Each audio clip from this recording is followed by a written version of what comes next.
Arkadaşlar, Sevgiyle Örüyorum YouTube kanalıma ve Hamarat Bebek YouTube kanalıma hoş geldiniz. Modelimin anlatımını her iki kanalda da bulabileceksiniz. Siz örgü severler için hazırlamış olduğum rokoko yani işleme çalışmalı 1 yaş bebeklerimiz için uygun olan bu yeleğimizi. Bir yumaktan birazcık fazla Nako Elite Baby ile hazırladım. Krem rengini kullandım arkadaşlar. 5 adet düğme ve 3,5 numara şiş ile hazırlamış olduğumuz güzel bir çalışma oluşturmuş olduk. Yeleğimizin boyu tam 31 santim arkadaşlar. Yeleğimizin robaya kadar uzunluğu 14 santim. Robamızın tam bitimindeki en kısmımız 25 santim, etek kısmımız ise 32 santim. Çünkü küçük bir artırmayla çan şeklini aldırmış olduk yeleğimizin. Arka çalışması ise yine tamamen işlemelerle, rokoko süslemesiyle oluşturmuş olduğumuz bir çalışma. Bütün detayımız ajurlarımızın uçlarındaki bu küçük çalışmalarımızda gizli. Arkadaşlar 2 yaş çalışmak isteyenler için benim vermiş olduğum yaka sayısından önlere 2'şer tane, kollara birer tane, arkaya da yine aynı şekilde önleri 2 sağda 2 solda arttırdığınızda arkayı da 4 arttırmanız gerekiyor. Düz kısımlardan artırma yaparak modeli genişletebilirsiniz. Robamda ben toplamda 16 kez artırma yaptıktan sonra kol çalışması yaptım. Bir dörtlük çalışma daha yaparak 20 artırmaya çıkarabilirsiniz.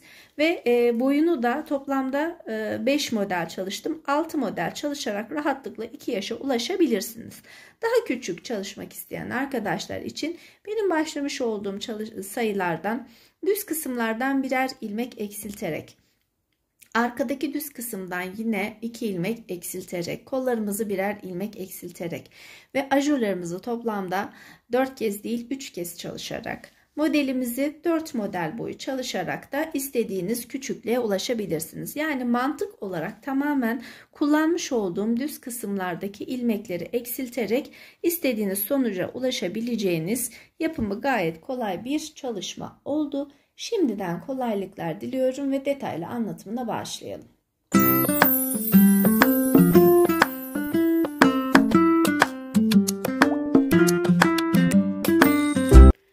Evet arkadaşlar, artık yeleğimizi hazırlamaya başlayabiliriz. Küçük gül işlemeleriyle, rokoko çalışmasıyla aksesuar edeceğimiz burgu çalışma detaylı bir yelek oluşturacağız sizlerle. Yeleğimiz için toplamda 1,5 yumak Nako Elite Baby kullanacağım. 3,5 numara şiş ve toplamda 5 adet renkli düğmelerimizle aksesuar edeceğiz. Yarım metreye yakın bir şekilde, 1 metreye yakın bir şekilde ipimi uzunca bırakıyorum ve 3,5 numara şişime toplamda 87 ilmek takıyorum. Bu 87 ilmeğimi 5 sıradan oluşacak şekilde yaka çalışmasının haroşalarını yapacağız. 5. sıramızı yaparken 1. ilikevimizi koyacağız arkadaşlar. Sağ tarafa gelecek şekilde. Bundan dolayı 4 sıra haroşamı örüp geleceğim ben. 5. sıradaki ilk ilikevi çalışmasını da birlikte yapabiliriz. Krem rengi kullanmak istiyorum örgüm için. Beyazla da yapabilirsiniz. Pudra rengi, pembe tonlarını da tercih edebilirsiniz. Ama krem rengine yakışacağını düşündüğüm için ben krem rengi ile hazırlamak istiyorum örgümü. Şimdi ilikevi çalışmamı yapacağım yere kadar 87 ilmeğimi haroşalarını örüyorum. Evet arkadaşlar, şimdi 5. sıramızdan son 5 ilmek kalana kadar haroşalarımı örmeye devam ettim. 5 ilmek kaldığında 4. ve 5. ilmeğimi birlikte alarak bir kesme yapıyorum. Burada şişime dolamamı yaptım ve böylelikle ilk 1. ilikevimizi açmış oldum. Tekrar arka kısma dönüyorum. 5. haroşamı da örerek başa kadar yaka kısmımızı tamamlamış oluyoruz. Artık robamızı kurmaya başlayabiliriz arkadaşlar.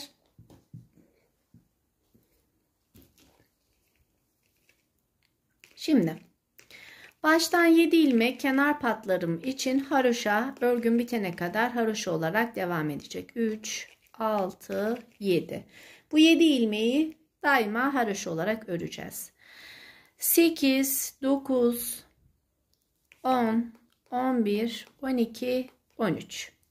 13 ilmek şişimde, bu 13 ilmeğin 7 ilmeği haroşa, 6 ilmeği düz örgü olarak ördüm. Burada bir kez şişime dolama yapıyorum. Ajur, artırma ajurum. İpimi ön kısma alıyorum. Bir ilmek ters örüyorum. 1, 2, 3, 4. 4 ilmeğimi düz örüyorum. Tekrar ipimi kendimden tarafa alıyorum ve bir ilmek ters örüyorum. Tersten sonra bir kez daha dolamamı yapıyorum. Yani artırma yerlerimiz için 6 ilmek kullanmış olduk. Kollarımız için 10 ilmek düz öreceğim. 4. ilmeğim, 5. 6. 7. 8, 9, 10. 10 ilmek kollarım için düzümü ördüm. Bir kez daha şişime dolamamı yaptım. İpimi öne aldım. Bir ters. 4 düz. Bir ters. Bir kez dola. Ve arka bedene geçişimi yaptım. 3, 4, 5, 6, 7, 8, 9, 10, 11, 12, 13, 14, 15, 16 ve 17. 17 ilmek arka bedenim için düz ördükten sonra bir kez daha şişime dolamamı yaptım. İpimi ön tarafa aldım. Bir ters. 4 ilmek düz. Bir ters. Bir kez daha doladım. Ve şimdi tekrar sayıyorum. 2, 3, 4, 5, 6, 7, 8, 9, 10. Kolum için 10 ilmek daha düzümü ördüm. Bir kez daha şişime doladıktan sonra bir ters, 4 düz, bir ters, bir kez dola, 1, 2, 3, 4, 5, 6 ilmek düz ve geriye kalan 7 ilmeğimi haroşa olarak örüyorum ve roba ayrımlarını yapmış olduk. Kağıt üzerinde çizerek de anlatalım arkadaşlar. Şimdi 87 ilmek olarak başlamış olduğumuz yakamız için arkadaki kullanmış olduğumuz ilmek sayımız 17. Artırma yerlerindeki ilmek sayımız 6'şar ilmek. Kollarımız 10 ilmek. Ön bedenimiz 13 ilmek sağ, 13 ilmek sol. Bu 13'er ilmeğin 6'sı düz, 7'si kenar patı için haroşa örmüş olduğumuz ilmeklerimiz. Bu şekilde daha net anlaşılacaktır. Ve artırmalarımız arkadaşlar nasıl ilerleyecek? Birinci artırmalarımızı bu 6 ilmeğin sağında ve solunda yaptık. İkincileri bir önceki ilmekte, üçüncüleri bir önceki ilmekte, dördüncüleri de bir önceki ilmekte. Her dörtte bir değiştireceğiz. Bu 6 ilmeğimiz sabit olacak. Tekrar 4 kez oluştuğunda hemen yanlarına, onun yanlarına, yani V şeklinde V gelecek artırmalar yapacağız. Bunun mantığında nasıl yaptığımızı yine sizlerle paylaşacağım. Örgümün arka tarafına dönüyorum. Arka tarafta kenar patlarımız hariç bütün ilmeklerimiz ters örgü olarak devam edecek. Evet, arkamız ters örgü olacak dedik. Kenar patlarımızı örüyorum.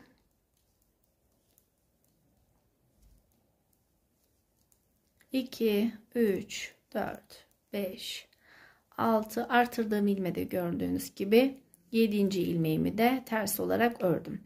Yalnız ortada 4 ilmek düz örmüştük. Bunlar arka tarafta ters örecek. Birer tane sağına ve soluna ters örgü yapmıştık. Bu birer ters örgümüz arka tarafta düz olması gerekiyor. Düzü ördüm. 4 ters. 1 düz. Ve kollarımız artık 12 ilmeğe çıkmış oldu. 12 ilmek ters örüyorum.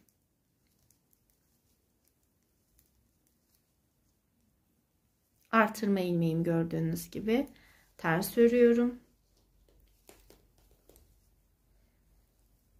Biri düz, 4 ters, 1 düz. Arka bedene gelmiş oldum. Arka beden sayım 17 idi. Bu sırayla birlikte 19'a çıktı.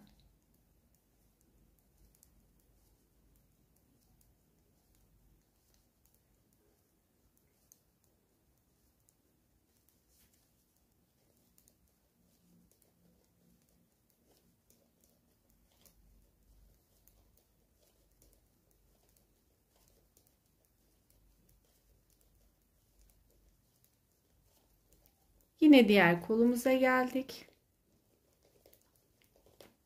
Kollarımı ters ördükten sonra 1 düz, 4 ters, 1 düz ve ters ilmeklerimi örerek örgümün başına gelmiş oldum. Evet arkadaşlar, şimdi örgümüzün ikinci artırma sıramıza başlıyoruz. Baştan 7 ilmek haroşalarımı ördükten sonra 6 ilmek düzümü örüyorum. 6 ilmek düzümü ördükten sonra bir kez şişime doluyorum. 1 ilmek düz örüyorum. Bir önceki artırma sıramdaki düzüm bu. Doladım, düz ördüm. 1 ilmek ters ördüm. 4 ilmek düz ördüm.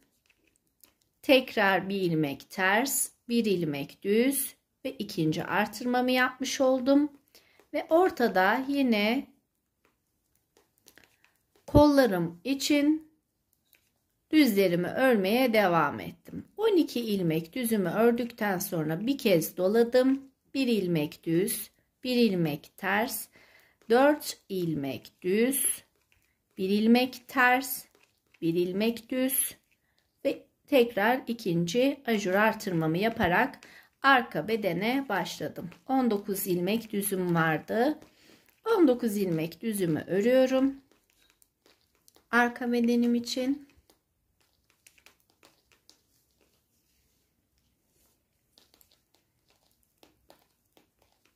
Bir kez doladım. 1 düz, 1 ters, 4 düz, 1 ters, 1 düz ve kolum için 12 ilmek düzümü örüyorum.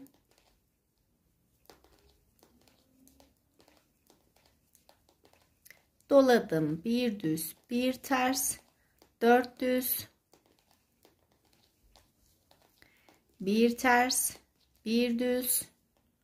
Düzümden sonra tekrardan dolayarak artırmamı yaptım. Şimdi 6 ilmek düzümü örüyorum ve kenar haroşa patlarımı örerek sıramın başına geldim.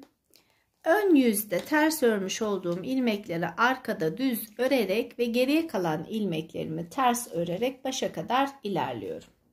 Arka sıramızda da örgümüzü tamamladıktan sonra 3. artırma sıramıza başlayabiliriz. Yine 7 ilmek kenar haroşamı ördükten sonra 6 ilmek düzümü örüyorum.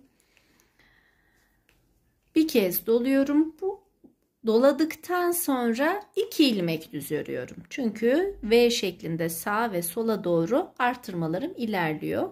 Bundan dolayı 2 ilmek düzümü ördüm. Bir tersimi ördükten sonra 3. sıramda ilk burgumu yapacağım artık arkadaşlar.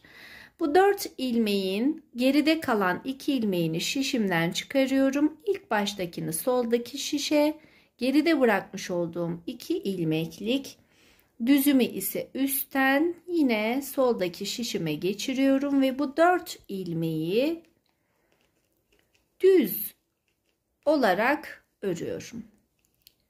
Birinci burgumu yapmış oldum. Tersimi ördükten sonra 2 düz, bir dola, 12 ilmek düz örüyorum tekrardan.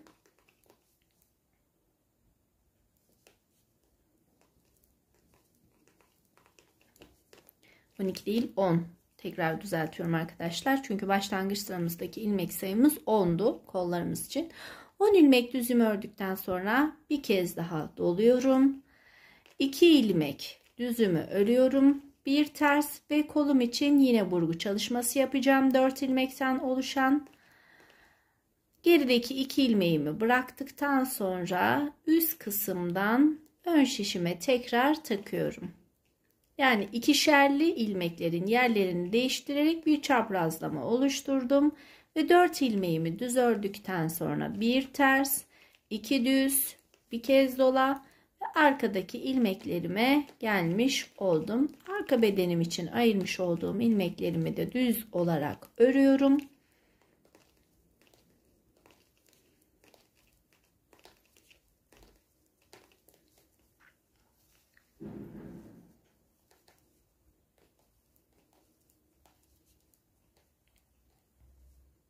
Bir kez doluyorum. 2 ilmek düzümü örüyorum. 1 ilmek tersimi örüyorum ve tekrar burgu çalışmamı yapıyorum. İkişerli ilmeklerin yerini değiştirdikten sonra burgumu yaptım. Bir tersimi örüyorum. Bir tersimi ördükten sonra tekrar 2 düzümü ördüm, doladım ve kollarımdaki ilmeklerime devam ediyorum. Kol ilmeklerimi ördükten sonra doladım. 2 düz, bir ters. İlmeklerin yerini değiştirerek burgumuzu yapalım. Son burgumuz bu sırada. Bir düz, 2 düz, 3 düz, 4 düz, bir ters, 2 düz, bir dola, 6 düz, 7 haroşa,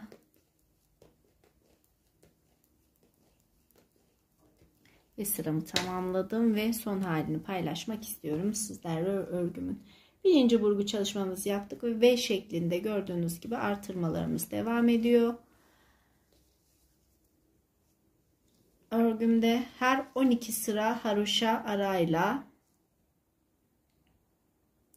ilk evi açmaya devam edeceğiz arkadaşlar. Şimdi örgümün arka tarafındayım. Arka tarafta gördüğüm gibi ilmeklerin gelişine göre tersi ters, düzü düz örmeye devam ediyorum. Dördüncü artırma sıramıza başlıyoruz arkadaşlar. Dördüncü artırma sıramda ise yine kenardaki 7 ilmek haroşa patımı örüyorum. Artırma ilmeğime gelene kadar 6 ilmek düzümü ördüm. Gördüğünüz gibi her bir artırma bir önceki ilmeğe denk geliyor ve dördüncü kez doluyorum. Bu kez 3 ilmek düz, 1 ilmek ters, 4 ilmek düz, 1 ilmek ters, 3 ilmek düz ve tekrardan dolamamı yapıyorum. Gördüğünüz gibi birinci artırmamızı yapmış oldum. Kol kısmımıza geçiyoruz. Kol kısmımızda yapacağımız işlem düzlerimi ördükten sonra ilk ajur artırma yapacağım yere gördüğünüz gibi geldim. 10 ilmek düzümü ördükten sonra bir dola, 3 düz, bir ters, 4 düz, bir ters, 3 düz, bir dola ve arka bedene geçişimi yapmış oldum.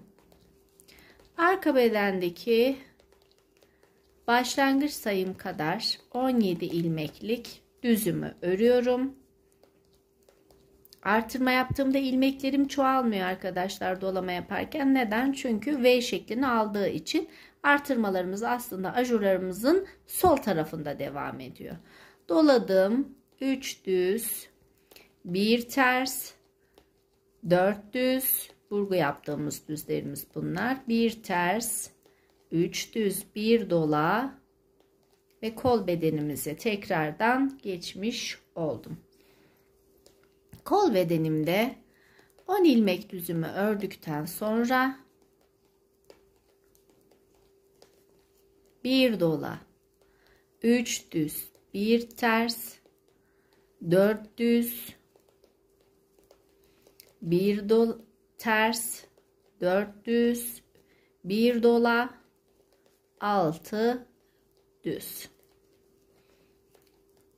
ve 7 ilmek haroşalarımla sıramın sonuna gelmiş oldum. Arka kısmımızda örgümüzün arka tarafında yine ilmeklerin gelişine göre tersi ters, düzü düz bir şekilde örüyorum ve bu 4 tane artırma benim birinci artırma ajurlu kısmımı tamamlamış oluyorum arkadaşlar. İkinci V şeklimize bir sonraki sırada başlayacağız.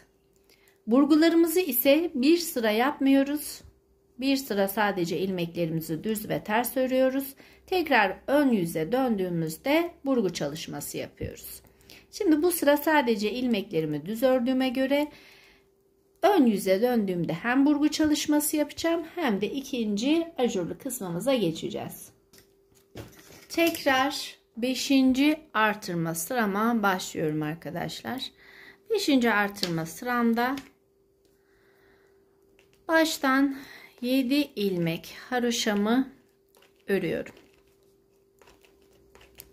Şimdi artık artırmalarımız şu ilk ilmekteki olan kısımla aynı şekilde olacağından dolayı ters ilmeğime kadar ilmeklerimi düz olarak öreceğim. Ters ilmeğimin hemen sağına ve soluna, iki tersinin sağında ve solunda artırma yapacağım.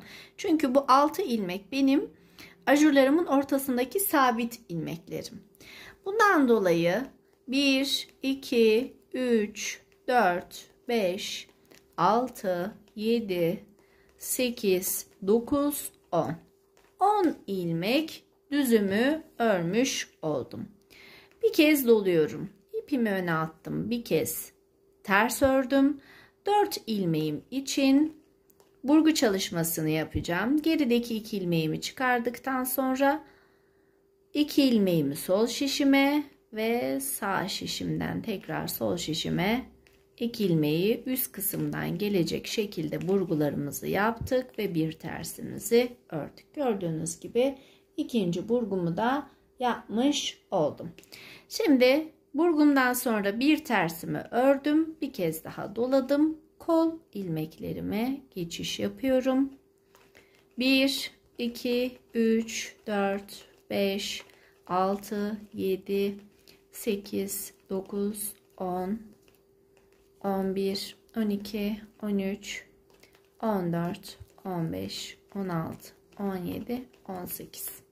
18 ilmek düzüm ördükten sonra bir kez doluyorum. Bir ilmek ters örüyorum. Burgumu yapıyorum.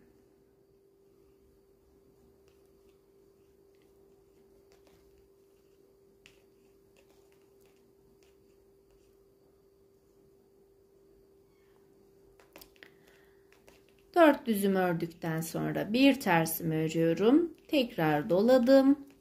Ve arka bedenim için 3, 4, 5, 6, 7, 8, 9, 10, 11, 20, 25 ilmek düzümü ördüm. Doladım. Ters ve burgumu yapıyorum.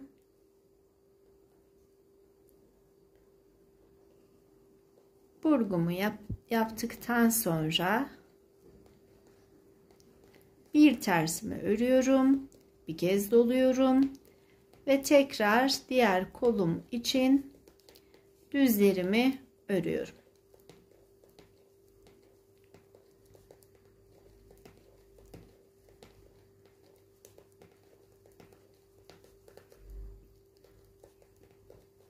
Bir kez doladım. Bir ters ördüm. Son burgumu, sıramın son burgusunu yapıyorum. Bir düz, 2 düz, 3 düz, 4 düz, 1 ters, 1 dola, 10 düz ve 7 haroşa ile sıramı tamamlamış oldum. Bu da benim 5. artırmam oldu. Şimdi son haline bir kez bakalım. Örgümüzün robasının son haline. Açıyorum örgümü. Şu şekilde gördüğünüz gibi arkadaşlar V'lerimizi gayet net bir şekilde belli olacak şekilde ayarladık. Birinci V'mizi tamamladık. Şimdi ikinci V'lerimizi sağ ve sola doğru yapıyoruz. Ortadaki 6 ilmeğimizin her ikisi baştaki ters, 4 düzle bir sıra burgu, bir sıra normal düz örgü olarak örerek burgularımıza da devam edeceğiz. Toplamda kaç V yapacağız? 4 V yapacağız. 16 kez artırma yapacağız arkadaşlar. Yalnız son 3 sıramızda bir kol çalışması yapmamız gerekiyor. O kısma kadar örüyorum ve son 4 sıramızda diyelim daha doğrusu kol için haroşa kısmımızı ayarlayacağız. O kısma kadar örüp geliyorum. Evet arkadaşlar, robamızın artırma bölümünü tamamlamış olduk. Toplamda 4 kez dörtlü artırma yaptık. Yani 16 kez artırma yapmış olduk robamızda. 4 tane V şeklimizi oluşturmuş olduk. Ve şu an şişimde toplamda 215 ilmek mevcut. Bu 215 ilmeğin şimdi kol ayrımını yapacağız arkadaşlar. Kollarımızı üzerinde hem haroşa öreceğiz hem de düz örgü olarak robamızı biraz daha genişletmiş olacağız. Baştan 32 ilmek örüyorum. Düz olarak 7 ilmeğimi haroşa, geriye kalan ilmeklerimi düz ilmek olarak 32 ilmeğimi örüyorum. Bu 32 ilmek aynı zamanda arkadaşlar artırma yapmış olduğum burgu çalışmamın ilk 2 ilmeğine kadar gelen kısım. Yani benden daha fazla artırma yapmışsanız veya daha büyük bir yelek çalışması veya daha küçük bir yelek çalışması yapmış olsanız bile bunu şu 4 tane ilmeği burgu yapıyorduk. Bunun ilk 2 ilmeğini kullanana kadar düz olarak örüyorum. Burada ilmek belirleyici kullandım arkadaşlar. Hani yerleri belli olsun diye. Şimdi bu burgu çalışmamdaki geriye kalan 2 düz ilmeğimi dahil ederek arka bedendeki burgu çalışmasının ilk 2 ilmeğine kadar ki olan kısım toplamda 48 ilmek. Bu 48 ilmeğimi haroşa tekniğimle örüyorum. Bütün ilmeklerimi haroşa olarak öreceğim. 48 ilmeğimi, kollarımız 3 sıra haroşa şeklinde düzgün durması için devam edecek örgümüzde.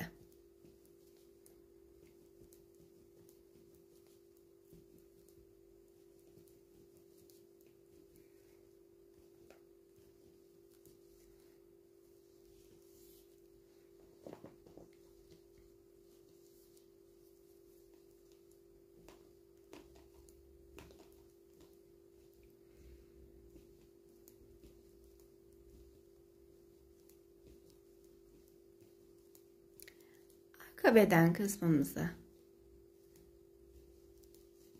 geliyoruz. 48 ilmeğimi alttan dolayarak, yani kendi tekniğiniz haroşa olarak neyse o şekilde öreceksiniz arkadaşlar. Ben alttan dolayarak haroşa ördüğüm için bu 48 ilmeğimi alttan dolayarak haroşa tekniğimle ördüm. Dönüşte buradaki haroşalarım daha net bir şekilde ortaya çıkmış olacak. Şimdi 48 ilmeğimi belirledikten sonra bu burgu çalışmam için ayırmış olduğum 4 ilmeğin ikisini arka bedene veriyorum ve diğer kol çalışmamdaki burgunun ilk 2 düzüne kadar ki olan ilmek sayım toplamda 55. Bu 55 ilmeğimi düz teknikle örüyorum. 55 ilmeğimi düz olarak ördükten sonra tekrar diğer kolumuzdaki 48 ilmeğimize geldik. Bu diğer kolumuzdaki 48 ilmeğimizi haroşa tekniğiyle ön bedendeki burgu çalışmasının ilk ikisini öreceğim kısma kadar örüp geliyorum. Toplamda 48 ilmek yapacak. 48 ilmeğimi de ördükten sonra 2 ilmeğimi düz örüyorum.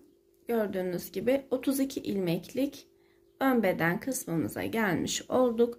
Şimdi burada bütün ilmeklerimi düz olarak örüyorum başa kadar. Böylelikle hem ilmeklerimizi ayırdık hem de kol haroşalarımıza başlamış olduk.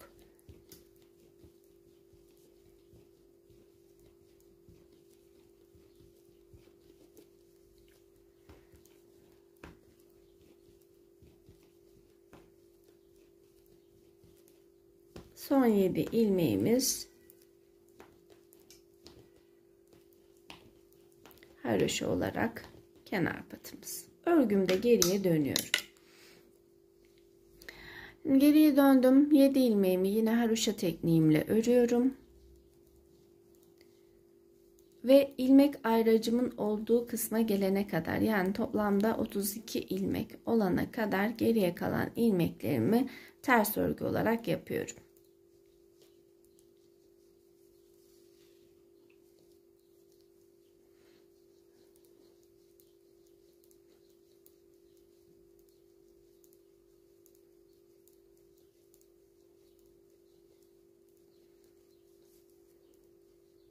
Evet, ilmek ayracımızı yine sağ şişimize aldım. Burada diğer ilmek ayracıma kadar olan 48 ilmeklik kısmı haroşa tekniğiyle örmem gerekiyor. Ön yüze haroşa düşecek şekilde yine alttan dolayarak ilmeklerimi örüyorum.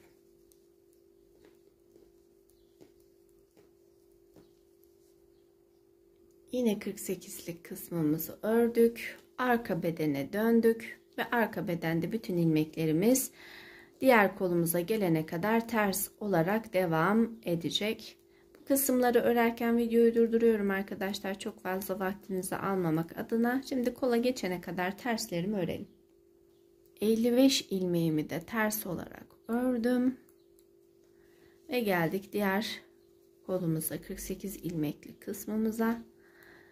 Ve yine burada haroşa tekniğimizi kullanıyoruz. Ve geriye kalan 32 ilmeğimizi de ters örgü olarak sonuna kadar bitiriyoruz. Birinci kol ayrımı sıramızı bu şekilde tamamlamış olacağız arkadaşlar.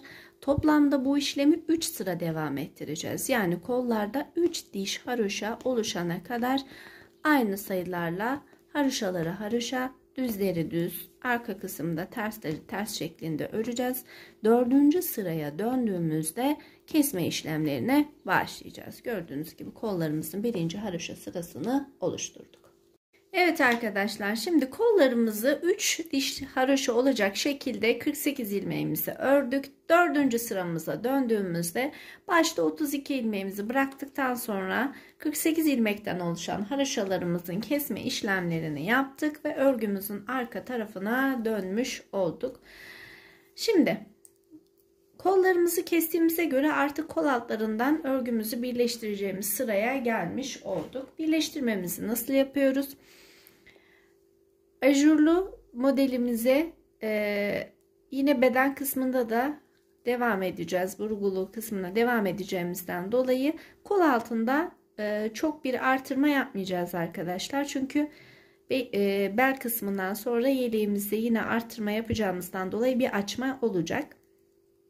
İlmek sayımızı çok artırmamak için kol altlarına çok bir sayı eklemeyeceğiz. İster direkt birleştirebilirsiniz, isterseniz sadece örgünüzün düzgün durması adına bir ilmek ekleyebilirsiniz. Ben bir ilmek ekleyerek kol altındaki artırma sayımı ayarlamış olacağım. Son ilmeğimi ördükten sonra bir adet şişime dolayarak artırmamı yaptım ve arka beden kısmına geçişimizi yaptık. İlk ilmeğimi biraz sıkıca örüyorum düzgün durması için ve arka bedendeki ilmeklerimi yine ters örüyorum.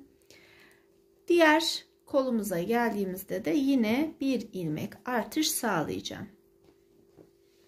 Bu artırmadan sonra tekrardan ajur desen çalışması yapacağımız yere kadar bir müddet sadece örgümüzü düz, ön yüzden düz, arka yüzden ters olarak örmeye devam edeceğiz.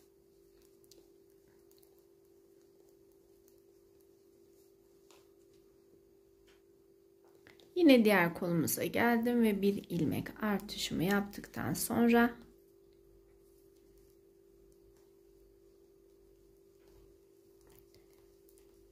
terslerimi örerek başa kadar geliyorum.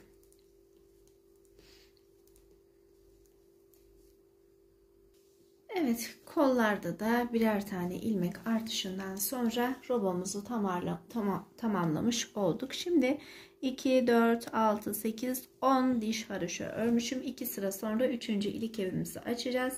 Toplamda arkadaşlar robodan sonra kaç sıra ördüğümü sizlerle paylaşacağım. Şimdi sadece düz örgümle devam ediyorum örgüme. Evet arkadaşlar, şimdi tekrardan ajur desenlerimizle çalışacağımız yere başlıyoruz. 3. ilik evimden sonra sadece 1, 2 ve 3 diş haroşa boyunda örmüş oldum. Kol altından düşündüğümüz zaman arkadaşlar toplamda 2, 4, 6 diş haroşa ebatında örmüş oldum. Artık desenli bir şekilde önlerdeki çalışmalarımıza başlayabiliriz. Peki öndeki çalışmamızı nasıl yapacağız?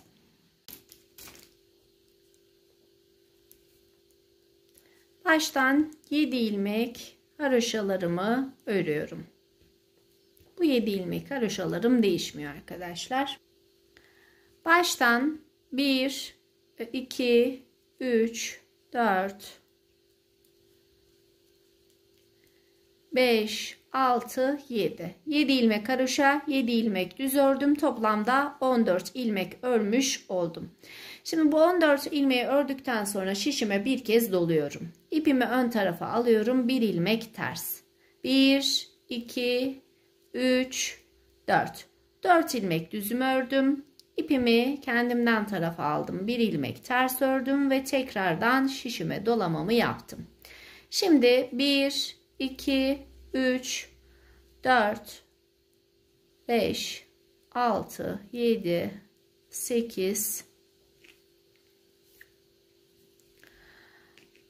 9, 10, 11, 12 ve kol altındaki ilmeğimle birlikte 13. 13 ilmek daha sol tarafa doğru ördüm ve kol altındaki ilmeğime gelmiş oldum. Şimdi burada tekrar kol altındaki ilmeğime geldim. 13 ilmek ördükten sonra tekrar düzlerimi sayıyorum. Arka bedende bir orantı oluşturmam gerekiyor arkadaşlar. Şimdi burada orantımızı tekrardan ayarlayacağız. Sayıyorum. 1, 2, 3, 4, 5, 6, 7, 8, 9, 10, 11, 12, 13, 14. 14 ilmeğimi düz ördüm. Bir kez doladım. İpi kendime aldım. Bir kez ters ördüm. 4 ilmek düz ördüm. Tekrar ipi kendime atarak bir ilmek ters ördüm. Tersten sonra bir kez daha doladım. Doladıktan sonra tekrar sayıyorum. 1, 2, 3, 4, 5, 6, 7, 8, 9, 10, 11, 12, 13, 14, 15, 16. 16 ilmek tekrar düzümü ördükten sonra bir kez doluyorum. İpi kendimden tarafa aldım. Bir ters. 1, 2, 3, 4 ilmek düz. 1 ilmek ters. Tekrar doladım ve kol altına kadar tekrar sayıyorum. 4, 5, 6, 7, 8, 9, 10, 11, 12, 13 ve 14. 14 ilmek tekrardan düz örmüş oldum. Şimdi tekrar diğer yanımıza geçtik. Diğer yanımız için 1, 2, 3, 4, 5, 6, 7, 8, 9, 10, 11, 12, 13. 13 ilmek düzümü ördükten sonra bir kez doluyorum. Bir ilmek ters örüyorum. 4 ilmek düz. Bir ilmek ters, tekrar doladım. 1 2 3 4 5, tekrar sayıyorum. 1 2 3 4 5 6 ve 7 ilmek düzüm ördüm. 7 ilmek de haroşamla sıramın sonuna gelmiş oldum. Sıramızı da bu şekilde tamamlamış olduk. Örgümün arkasına dönüyorum arkadaşlar ve ilmeklerimi, ters ördüklerimi düz, geri kalan hepsini ters öreceğiz arka kısımda. Ön yüzde birer tane terslerimiz var. Bu model kuracağımız, model çalışacağımız yerlere denk gelen. Bu ilmeklerimizi, ki ilmek yönü gayet net bir şekilde belli gördüğünüz gibi, o ilmeklere geldiğimizde sadece düz örüyoruz.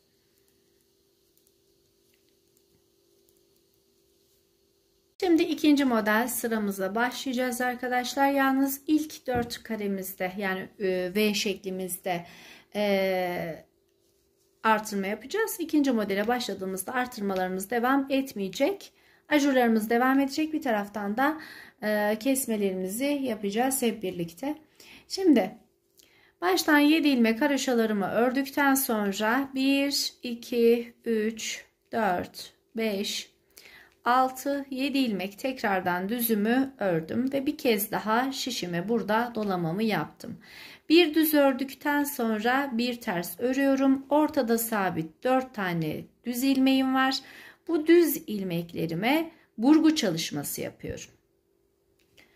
İkişer ilmeği alttan, ikişer ilmeği üstten, 4 ilmeğimi bir çaprazlama burgu çalışmasını yaptım ve düzlerimi ördüm. Bir ters örüyorum, bir düz, bir dola ve tekrardan diğer model çalışacağım kısma kadar sadece ilmeklerimi düz olarak örüyorum. Önlerde birer tane, arkada ikişer tane ajur desen çalıştık biliyorsunuz arkadaşlar. Model çalışması yaptık.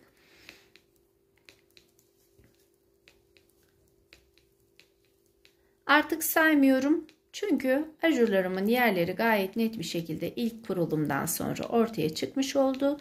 İlk ajurumu görene kadar düzlerimi örmeye devam ettim ve gördüğünüz gibi bir önceki sıradaki ajurumun önüne doladıktan sonra bir düz, bir ters, bir burgu,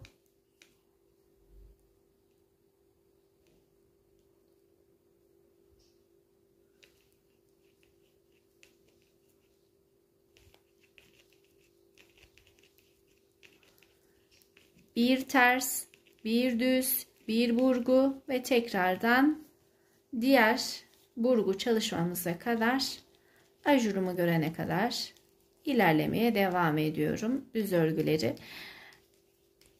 Eğer illaki her sıra saymak isterseniz ilk sıradaki sayılarımızı takip edebilirsiniz arkadaşlar. Model kurduğum için ben artık saymıyorum. Gördüğünüz gibi ajuru gördüğümde önünde dolamamı yapıyorum. Bir düz, bir ters, burgu çalışmamı yapıyorum. 4 düzüm var çünkü ortada.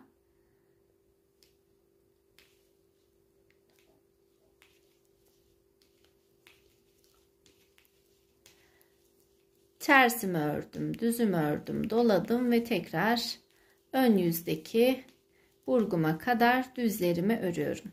Şimdi arkadaşlar bu ikinci artırma sıramız oldu. Ajur çalışmamız. 3 ve 4'ü yine V'lerimizi takip ederek 4 adet tıpkı şu öndeki gördüğünüz gibi sağ ve sola 4 adet ajur çalışması olana kadar artırmalarımız da devam edecek. Şimdi ikinci yaptığıma göre 3'ü ve 4'ü de yapıp gelmek istiyorum. Daha sonra artık örgümüzü her sırasında artırma yaparsak bayağı genişlemiş olacaktır.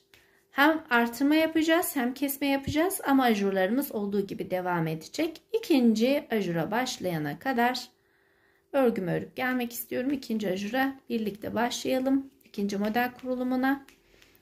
Sizlerle birlikte yaptıktan sonra örgümüzü bitirene kadar da devam etmiş oluruz.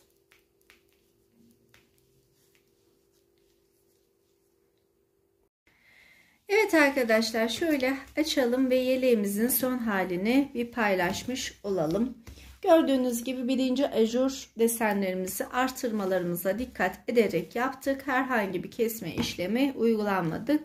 Şimdi elimizdeki yeni oluşmuş yelek sayımızla birlikte örgümüze devam edeceğiz. Şu şekilde robadan sonra bir çan şeklini almış olacak. Belli bir düz ördükten sonra model kurulumumuzu yapmış olduk.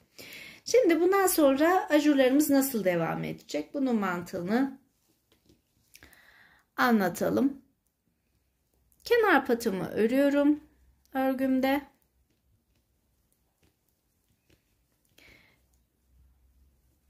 Düzlerimi 2, 3, 4, 5, 6, 7, 8, 9 ilmek düzümü ördükten sonra bakın tersimin hemen sağında 2 tane düz örgüm var. Bu düz örgümün arkasındakinin yönünü değiştiriyorum. Çünkü kesme yaptığımda düzgün durması için. Bu 2 düzümü birlikte alarak bir kesme yaptım. Bir kez doladım. Bir ilmek ters ördüm. 1, 2, 3, 4. Bir sıra burgu yapıyoruz. Bir sıra burgu yapmıyoruz. 2 kere burgu çalışmasını yaptığıma göre artık burgu yapmayacağım sıramdayım. 4 düzümü ördükten sonra bir tersimi örüyorum.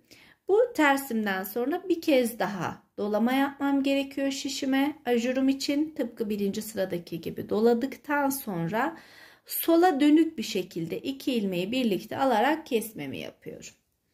Hem arttırdım hem eksilttim. Bundan sonra ajurlarım bu mantıkla devam edecek. Şimdi arkadaki ajurumun model çalışmamın olduğu yere gelene kadar düzlerimi örmeye devam ediyorum. Yine gördüğünüz gibi ilk tersimin sağındaki 2 düzümün olduğu kısma geldim. İkinci düzümün yönünü değiştirdim ve bu 2 düzü birlikte alarak kestim. Doladım, ters ördüm. 4 düz ördüm. Bir ters, bir dola, tekrar sola doğru bir kez.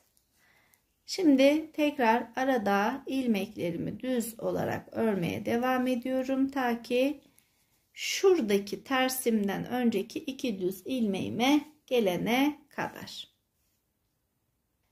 Yine geldim ikinci ajurlu kısmıma. İkinci ilmeğimin yönünü keserken düzgün dursun diye değiştirdim. Doladım, ters ördüm. 4 düz, bir ters, bir dola, bir kez ve tekrardan düzlerimle ön kısmıma kadar ilerledim.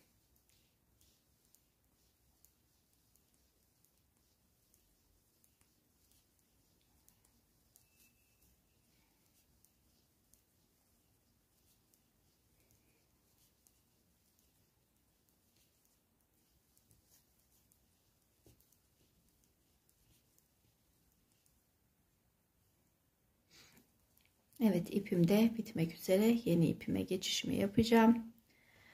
Şimdi ön kısma geldiğimde yine ikinci düzümün yönünü değiştirip ikisini birlikte aldım. Doladım, ters ördüm. 4 düz ördüm. Ters ördüm, doladım. Tekrar ilmeklerimi kestim. Düzlerimle devam ettim. İpim bu kadar kaldı arkadaşlar. Burada ipimi bırakıyorum. Yeni ipim için biraz uzunca ipimi alıyorum ve haroşalarımı yeni ipimle 7 ilmek örüyorum. Şimdi ördükten sonra bu 2 ilmeğimi 2 kez düğüm yaparak birleştiriyorum. Daha sonra örgüm bittiğinde gizleme çalışması yapacağım bu ilmeklerim için. Kalan iplerimi de bu kısma kadar değerlendirmiştim. Artık yeni yumağımla buradan sonra örgüme devam edeceğim. Örgümün arka tarafına geldiğimizde ilmeklerin gelişine göre tersi ters, düzü düz bir şekilde başa kadar örelim. Şimdi tekrardan ikinci ajurlu kısmımıza başlıyoruz. İkinci modelimizin kenar ilmeklerimi ördükten sonra 2, 3, 4, 5, 6, 7, 8 ilmek düzümü ördüm. Şimdi bir önceki ajurumdan önceki 2 düzümü baz alıyorum arkadaşlar. Şimdi ikinci düzümün yönünü değiştirerek burada bir kesme yapıyorum. Sonra tekrardan doluyorum. Bir düz örüyorum, bir ters örüyorum ve burgu yapıyorum.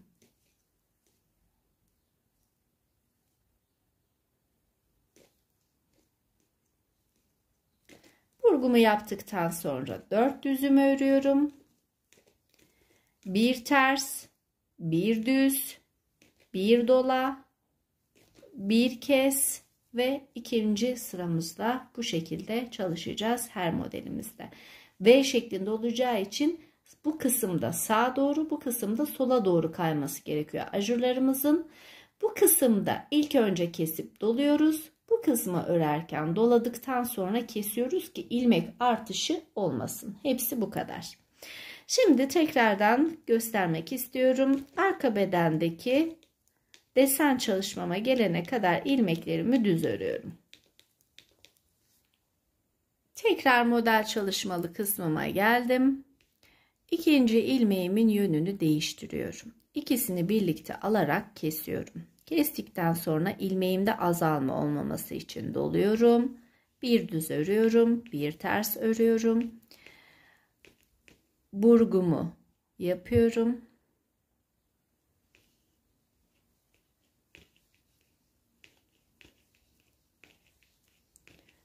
Bir ters örüyorum, bir düz örüyorum, bir doluyorum. Doladıktan sonra kesmem gerekiyor ve kesiyorum. Üçüncü sırada ve dördüncü sırada da yine aynı şekilde devam edeceğiz arkadaşlar. Üçüncü sıramızda kestikten sonra dolayacağız ve artık arada 2 düz olacak. Bir sonraki sırada 3 düz olacak ve tekrardan başa V'mizin ilk bölümüne dönerek geleceğiz. Her sırayı tekrar göstererek vaktinizi almak istemiyorum. Mantığın nasıl ilerlediğini kısmen anladınız. Birinci ajur V'mizi yaparken 4 sıramızı artırmalarımıza devam ettik. Bundan sonra artırmalar yapmadan ajurlarımıza devam edeceğiz. Bunun için sağda ve solda ilmeklerimizi dolamadan önce ve sonrasında birer tane kesmemiz var. Hepsi bu kadar arkadaşlar. Şimdi gördüğünüz gibi ajurum burada. Ajurumun üstündeki düz ilmeğim burada. Sağında 2 adet düzüm var. İlkinin yönünü değiştiriyorum. 2 düzümü birlikte alarak kesiyorum. Keserek başladığım işleme bir kez doluyorum, bir düz örüyorum, bir ters örüyorum. Şimdi burgu yapacağım. 4 düz ilmeğime geldiğime göre burgumu yapmam lazım. Burgumu yapıyorum.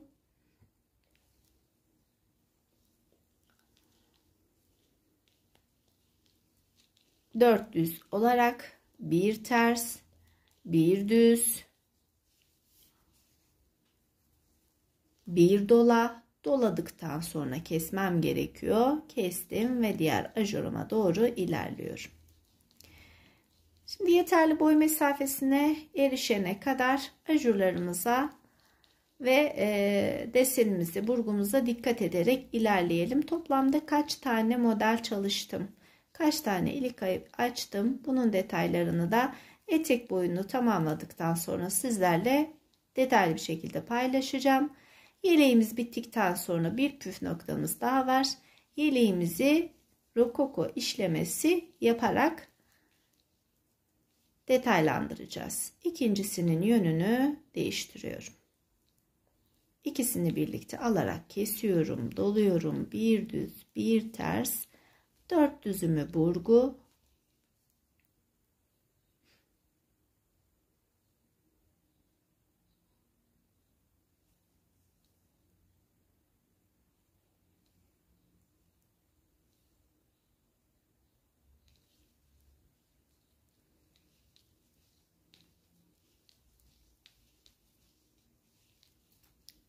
Bir tersimi örüyorum, bir düzüm, bir dola, bir kesim ve tekrardan düz ve haroşalarla sıranın başına gelmiş oldum.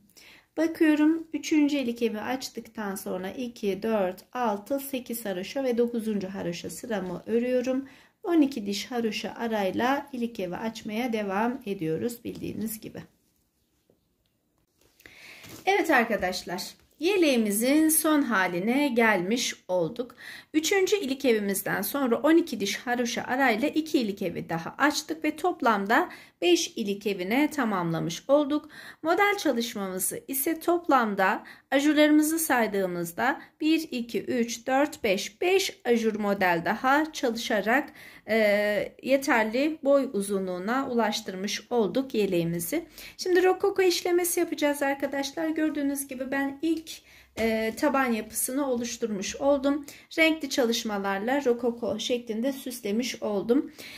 Her ajurumuzun 4 adet ajurumuzun bittiği uç noktasında birer tane yuvarlak koyarak daha önceki örgülerden artmış olan küçük iplerimle süslememi yaptım. Gördüğünüz gibi son süslememi sizlerle paylaşmak istiyorum. 4. ve son ajur olan kısmıma geldim. Gördüğünüz gibi.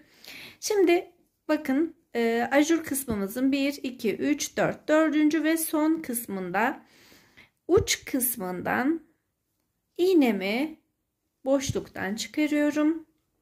Biraz uzunca bırakmış olduğum ipi iğnemi tam ipimin çıkardığı noktada tutuyorum ve yaklaşık 12-13 kez iğneme ipimi doluyorum. Gördüğünüz gibi şu kadar bir dolama yeterli oluyor ve daha sonra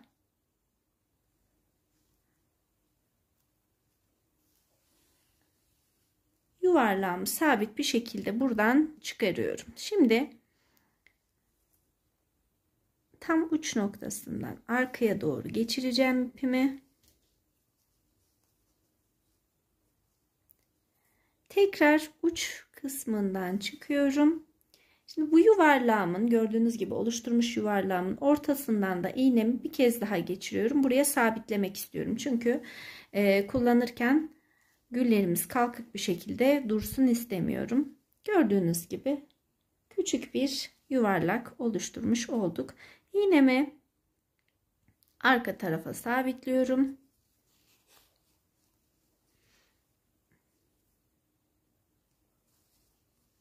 Ve ipimi kesiyorum. Gördüğünüz gibi birinci yuvarlağımızı yapmış olduk. Şimdi bir kez daha göstereyim arkadaşlar. Renkli bir şekilde sıra sıra beden kısmında 5 renk, roba kısmında 4 renk kullanarak işlememizi de yapmış olduk. Bütün örgümüzün püf noktası bu küçücük işlemelerimizle oluşuyor. Şimdi bakın iğnemi çıkardım. Tam bu dörtlü 1, 2, 3, 4, dörtlü ajurumun son 3 noktasına. İğnemi tam ipliğimin çıktığı yere sabitliyorum. İşaret parmağımla destek vererek toplamda 12 kez dolamamı yapıyorum. Daha sonra iğnem orada sabitken ipimi bu şekilde bir fıstık çalışması gibi yapıyorum. Yerleştiriyorum fıstığımı veya dolamamı, iğne arkası, rokoko istediğiniz şekilde ifade edebilirsiniz ve gördüğünüz gibi sabitledikten sonra arka tarafa geçiyorum. Bu kadar kolay arkadaşlar. Biraz zaman isteyen, uğraştıran bir çalışmada olsa sonuçta elde ettiğimiz ürün çok güzel. Kız bebeklerimiz için çok cici bir görüntü ortaya çıkmış oldu. Şimdi toplamda 5 adet renkli düğmeler kullandım. Aksesuar çalışması için renkli düğmeleri özellikle tavsiye ediyorum. Daha şık ve alımlı göstermesi için örgümüzü ve böylelikle finalimize gelmiş olduk. Yeni anlatımlarda buluşup görüşmek dileğiyle. Sevgiyle kalın, takipte kalın, hoşça kalın.